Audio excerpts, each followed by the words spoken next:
আর যে মহাপুরুষদের পরমাত্মা স্বয়ং এসে সাক্ষাৎ প্রাপ্তি করিয়েছিলেন, উনি স্বয়ং চলে এসে সাক্ষাৎ করেন, এটাই হচ্ছে বিধান। উনি এই রকম লীলা করেনই করেন, যেমন আমাদের বেদগুলো প্রমাণ দিচ্ছে। ঋগ্বেদ মন্ডল নম্বর 9, সূক্ত 86, মন্ত্র 26 আর 27। ঋগ্বেদ মন্ডল নম্বর 9, সূক্ত 82, মন্ত্র নম্বর 1, 2, 3। ঋগ্বেদ মন্ডল নম্বর 9, সূক্ত 54, মন্ত্র নম্বর 3। ঋগ্বেদ মন্ডল নম্বর 9 আর সূক্ত 94 এর মন্ত্র নম্বর 1, ঋগ্বেদ মন্ডল নম্বর 9, সূক্ত 95 এর মন্ত্র নম্বর 2, ঋগ্বেদ মন্ডল নম্বর 9 এর সূক্ত 96 96 এর 16 থেকে মন্ত্র 16 থেকে 20 পর্যন্ত। ঋগ্বেদ মন্ডল নম্বর 9, সূক্ত 20 মন্ত্র 1 এর মধ্যে। ঋগ্বেদ মন্ডল নম্বর 9 এর সূক্ত 1 এর মন্ত্র নম্বর 8 আর 9। আর অনেক জায়গায় প্রত্যক্ষ প্রমাণ আছে যে ওই পরমাত্মা উপরে থাকেন সাতলোকে, তেজময় লোকের মধ্যে, ধামের মধ্যে। ওটা একটা পৃথিবীর মতোই জায়গা, কিন্তু স্ব আলোকে উদ্ভাসিত। আর ওখান থেকে পরমাত্মা, ওখানে তো পরমাত্মা এক রাজার সমান উপবিষ্ট আছেন সিংহাসনের উপর বা তখতের উপর। সিংহাসনপরি বলো, তখত বলো, যেমন কথায় বলে না, দিল্লির তখতে, দিল্লির মসনদে বাবরের রাজত্ব এত বছর ধরে ছিল। তখত মানে সিংহাসন বা গদিও বলা হয়। অনন্ত কোটি ব্রহ্মাণ্ডের নিয়ন্ত্রকের সিংহাসনের উপর অর্থাৎ তখতের উপর ওই পরমাত্মা রাজার সাদৃশ্য বিরাজমান রয়েছেন। আর সেখান থেকে চলা শুরু করে এখানে আসেন আর ভালো আত্মাদের সঙ্গে সাক্ষাৎ করেন আর ওনাদের যথাযথ জ্ঞান অর্জন করান, নিজের আপন পরিচয় করিয়ে দেন। সেই লীলা কবির পরমাত্মা নিজে,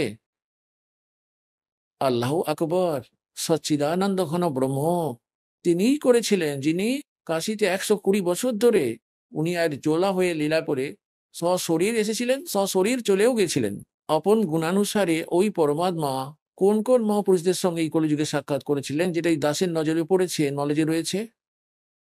শ্রদ্ধেয় ধর্মদাস সাহেবজি, শ্রদ্ধেয় মুলুকদাস সাহেবজি, শ্রদ্ধেয় দাদু সাহেবজি, শ্রদ্ধেয় নানক সাহেবজি, শিখ ধর্মের প্রবর্তক। শ্রদ্ধেয় গরিবদাস সাহেবজি, গ্রাম চুরানি, জেলা ঝজ্জার, হরিয়ানা থেকে। শ্রদ্ধেয় ঘিসা দাস সাহেবজি, গ্রাম খেকরা, জেলা মিরাট, উত্তর প্রদেশ থেকে।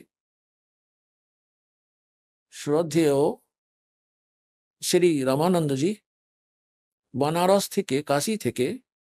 এই মহাপুরুষদের ওই পরমাত্মা আপন লীলা অনুযায়ী নিজ গুণানুসারে সাক্ষাৎ করেন আর এনাদের সেই সতলোক সাচখণ্ডে নিয়ে গিয়েছিলেন। ধর্মদাসজিকে যখন সাচখণ্ডে নিয়ে যাওয়া হয় তখন তো উনি 3 দিন ধরে অজ্ঞান হয়ে পড়েছিলেন। 3 দিন আর 3 রাত। একইভাবে যখন মুলুকদাস সাহেবজিকেও নিয়ে যাওয়া হয় তখন উনিও 3 দিন ধরে অজ্ঞান ছিলেন। একইভাবে শ্রী নানক সাহেবজিকেও নিয়ে যাওয়া হয়, উনি ছিলেন শিখ ধর্মের প্রবর্তক। তিনি তো নিখোঁজ ছিলেন 3 দিন পর্যন্ত। তাঁর দেহটি সেফ রাখা হয়েছিল জঙ্গলের মধ্যে কোথাও। ওনার আত্মাকে শ্বাসে নিয়ে পরমাত্মা সাচখণ্ডে গিয়েছিলেন আর তারপর তৃতীয় দিনে আবার ফিরিয়ে রেখে গিয়েছিলেন। ওখানে উপস্থিত লোকজনের তো এরকম ধারণা হয়ে গিয়েছিল যে বেই নদীর জলের মধ্যে ডুবে মারা গেছেন নানকজি। কেননা যখন ডুব দেন জলে, তারপর উনি আর জল থেকে বের হননি, উনি তো স্নান করার জন্য জলে ডুব দিয়েছিলেন। আসলে ওনাকে তো অন্তর্ধান করানো হয়েছিল। একইভাবে শ্রদ্ধেয় দাদু সাহেবজিকেও পরমাত্মা ওনাকে নিয়ে গিয়েছিলেন আর উনি 3 দিন ধরে অজ্ঞান ছিলেন। 3 দিন আর 3 রাত। আর 3 দিন পর যখন পরমাত্মা ওনার আত্মাকে শরীরে পুনঃ প্রবেশ করিয়ে দেন তখন উনি জেগে ওঠেন। তারপর শ্রদ্ধেয় গরিবদাস সাহেবজিকে, ওনাকেও পরমাত্মা সাক্ষাৎ করেন দিনের বেলা 10টার সময়। উনি তো তখন জঙ্গলের দিকে ক্ষেতের মধ্যে গরু চড়াচ্ছিলেন, সেখান থেকে ওনাকে নিয়ে যাওয়া হয়। আর ওনাকে তো ওই দিনই সন্ধ্যাবেলায় দেরিতে রাতের দিকে ওনাকে ফিরিয়ে রেখে যান, যখন ওনাকে সবাই মৃত মনে করে শেষকৃত্যে চিতা চাপিয়ে দিয়েছিল। কিন্তু চিতা প্রজ্বলিত করার আগেই পরমাত্মা ওনার শরীরের মধ্যে আত্মাকে প্রবেশ করিয়ে দিলেন আর উনি এক ঝটকায় উঠে পড়লেন। এই একই প্রকারে শ্রদ্ধেয় ঘিসাদাস সাহেবজি এভাবে 3 দিন আর 3 রাত ধরে এই রকমই অজ্ঞান হয়েছিলেন আর তৃতীয় দিন পরমাত্মা ওনাকে ফেরত রেখে যান। আর এই প্রকারই শ্রী রামানন্দজি তো কয়েক ঘন্টাই মাত্র পরমাত্মার সঙ্গে উপরে ছিলেন। তাও 5-6 ঘন্টা। তারপর যখন ওনার আত্মাকে ফিরিয়ে রেখে গেলেন, তখন উনি পরমাত্মার মার্গের পথপ্রদর্শক হলেন, সাক্ষী হলেন। তাই পুণ্যাতগণ, ওনাদের মধ্যে শ্রদ্ধেয় গরিবদাস সাহেবজি, যিনি গ্রাম ছোড়ানি, জেলা ঝজ্জর নিবাসী, এনাকে পরমেশ্বর নিজের প্রকৃত যথাযথ জ্ঞান পুনরায় দান করেছিলেন। এমনিতে তো অন্য মহাপুরুষদেরও বলেছিলেন, কিন্তু অন্য মহাপুরুষদের বাণীগুলিকে মাঝে মাঝে এদিকে ওদিকে অল্প বিস্তর বাদ পড়ে যেত, পুরোটা যদি একসাথে সংকলিত করা হতো। তাই তখন গরিবদাসজির রূপে পরমাত্মা ওই ভগবত প্রেমী আত্মার মাধ্যমে পরমাত্মা নিজের কমপ্লিট জ্ঞান দিলেন।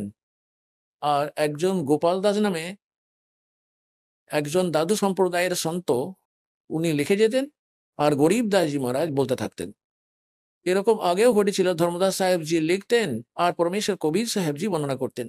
কিন্তু অনেকটা সময় অতিবাহিত হয়ে যাওয়ার পর ওই লেখনির মধ্যে কিছুটা পাঁচ মিশালি হওয়াই স্বাভাবিক। সেজন্য পরমাত্মা শ্রদ্ধেয় গরিবদাসজি সাহেবের দ্বারা নিজের যথারূপ সত্য জ্ঞান পুনরায় প্রকাশ করলেন। আর তার প্রমাণস্বরূপ উনি আগেই বলেছিলেন যে দ্বাদশতম সম্প্রদায় তো গরিবদাসজির সম্প্রদায় হবে, আর গরিবদাসজির সম্প্রদায়ে গরিবদাসজির মাধ্যমে আমার অমর বাণী পুনরায় প্রকট হবে, প্রকাশিত হবে। তাই গরিবদাসজি মহারাজ বলেন, हम सुल्तानी नानक तारे दादू को उपदेश दिया, जात जुलाहा भेद न पाया, यो काशी माहे कबीर हुआ। গরিবদাস সাহেবজি বলছেন যে আমরা, ইনক্লুডিং মি, আমাকে সহ, গরিবদাসজি সহিত নানকজিকে, আব্রাম সুলতান আধমজিকেও আর দাদুজিকে, কথাটাই গরিবদাসজির কথাটা হলো আমাদের সবাইকে পার করেছেন। কে তিনি? ওই সেই পরমাত্মা কবির সাহেব। আর কোন সেই কবির? সেই কবির যিনি এক ধানক রূপে, জোলা রূপে কাশীর মধ্যে 120 বছর বসবাস করেছিলেন। উনি পরম অক্ষর ব্রহ্ম, উনি সত্য পুরুষ, উনি অকাল মূর্তি, উনি শব্দ স্বরূপী রাম।